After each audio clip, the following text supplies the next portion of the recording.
ഒരു 35 ദിവസം ഒരേ കട്ടിലിൽ കെട്ടിപ്പിടിച്ച് 34 ദിവസം ഒരു ദിവസം മണിച്ചേട്ടൻ മഴക്കിട്ട് പോയി.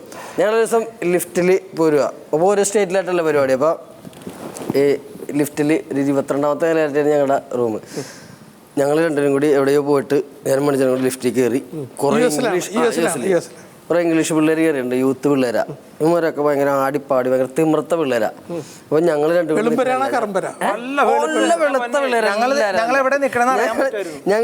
കൂടി നിൽക്കണായിട്ട് വേറൊരു ഡ്രസ്സ് വേറെ 2 ആൾക്കാർ ഇവന്മാർ ഞങ്ങളെ നോക്കിയിട്ട് ബ്ലഡ് ഇന്ത്യൻസ് എന്നൊക്കെ പറഞ്ഞിട്ട് ഭയങ്കര തമാശകൾ ഇവന്മാർ പൊട്ടിച്ചിരിക്കുന്നു.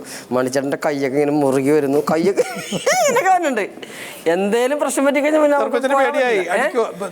മണിച്ചേട്ടൻ്റെ സ്വഭാവം അനുസരിച്ച് ഇവന്മാർ ആരെങ്കിലും പിടിച്ച് കഴുത്തിനൊക്കെ പിടിച്ചു കഴിഞ്ഞാൽ ഞാനിവിടെ പെട്ടുപോകുമല്ലോ. ആ പേടിയുണ്ട്. ഇങ്ങനെ കൈയൊക്കെ ചുരുട്ടുണ്ട് പുള്ളി. എന്തോ ഭാഗ്യത്തിന് ഞാൻ പ്രാർത്ഥിച്ച പോലെ ഏതോ ഒരു ഫ്ലോർ വന്നപ്പോൾ ഇവന്മാരെ ഇറങ്ങി അങ്ങോട്ട് പോയപ്പോൾ ഡോർ അടഞ്ഞപ്പോൾ എന്നോട് മണിച്ചേട്ടൻ പറഞ്ഞേ, ഈ അമേരിക്ക എങ്ങാനും കറങ്ങിത്തിരിഞ്ഞ് ചാലക്കുടിയിൽ വന്ന ഇവന്മാരെ അടിക്കുക.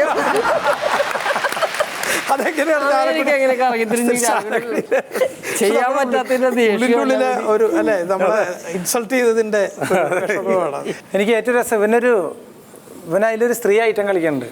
അപ്പോൾ ഒരു ബ്ലൗസും പിന്നെ അതിനകത്ത് ഇടുന്ന ഫില്ലിൻ്റെ ബ്ലാങ്ക്സ് സംഭവങ്ങളൊക്കെ ഇതും കൊണ്ട് ഇവനൊരു 15 മിനിറ്റ് ആയിരുന്നു കാണില്ല. ഏതെങ്കിലും ചേച്ചിമാരുടെ അടുത്ത് പറഞ്ഞിട്ട് ഇവനത് ഇടാതിരിക്കാൻ വേണ്ടിട്ട് ഇവൻ ജെരിബിലൊക്കെ എന്തോടാ.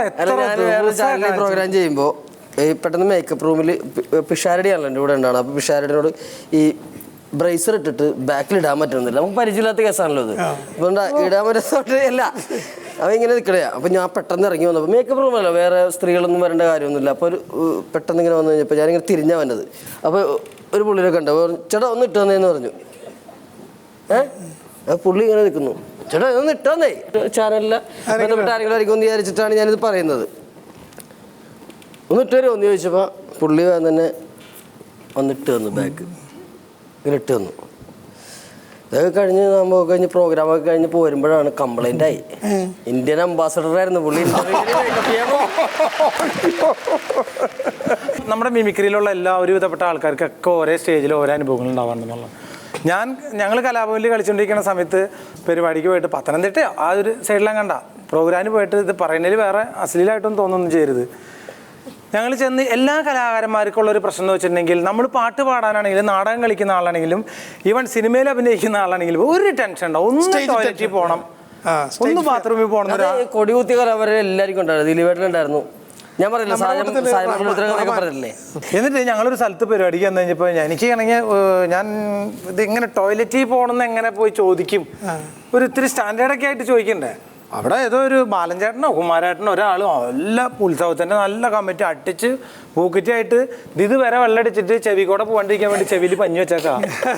അങ്ങനെ കാണിച്ച് ചിലപ്പോൾ അതിലേ പോയാലും വിചാരിച്ചിട്ട് നിൽക്കുമ്പോൾ ഞാൻ ഒരു ചേട്ടാ നമസ്കാരം, ഞങ്ങളീ കൊച്ചിൻ കലാഭവൻ്റെ ആർട്ടിസ്റ്റുകളാണേ, ഞങ്ങൾക്കൊന്ന് ടോയ്ലറ്റിലൊന്ന് പോകണമായിരുന്നു. എന്താ ടോയ്ലറ്റിലൊന്ന് പോകണമായിരുന്നു? അതെ, ടോയ്ലറ്റ് കൂലറ്റ് പറഞ്ഞാൽ അപ്പിടാൻ പോകണമെന്നാണ്ട് പറഞ്ഞാൽ ഇവിടെ വന്നിട്ട് ടോയ്ലറ്റിൻ്റെ ഒരു ടോയ്ലറ്റ് അപ്പിടുന്ന ആ കാര്യം പറയാം, അത് ഞാൻ അറേഞ്ച് ചെയ്ത് തരാം. നമ്മുടെ വറീസിൻ്റെ വീടുണ്ട്, വറീസിൻ്റെ വീട്ടിൽ പോയിട്ട് ഞാൻ പറഞ്ഞു എന്ന് പറഞ്ഞാൽ മതി, കാര്യങ്ങൾ ശരിയായിക്കോളും. പോയിക്കോ എല്ലാം പോർന്ന്. അയാൾക്ക് എന്തോ വിഷമം പോലെ നമ്മളെ ആട്ടി വിടുന്നത്. ഇയാളിത് പറഞ്ഞ് ആകെ മാനം പോയി ഇരിക്കുക. പോയില്ല, ഞാൻ പോയില്ല, ഞങ്ങളങ്ങോട്ട് പോയില്ല. പക്ഷെ അവിടെ ആളെ എത്തിയിട്ടില്ല എന്നുള്ള പുള്ളിക്ക് വിവരം കിട്ടി. കുറച്ച് കഴിഞ്ഞപ്പോൾ ഇയാൾ മൈക്ക ഓൺ ചെയ്തിട്ട്, സുഹൃത്തുക്കളെ, കലാഭവന്റെ അപ്പിടാനുള്ള കലാകാരന്മാർ എത്രയും പെട്ടെന്ന് കാര്യം സാധിക്കേണ്ടതാണ്. സ്റ്റേജ് ഞങ്ങൾക്ക് നാളെയും ആവശ്യമുള്ളതാണ്. ഈ പുള്ളി അത് വിളിച്ചു പറഞ്ഞു മനുഷ്യൻ.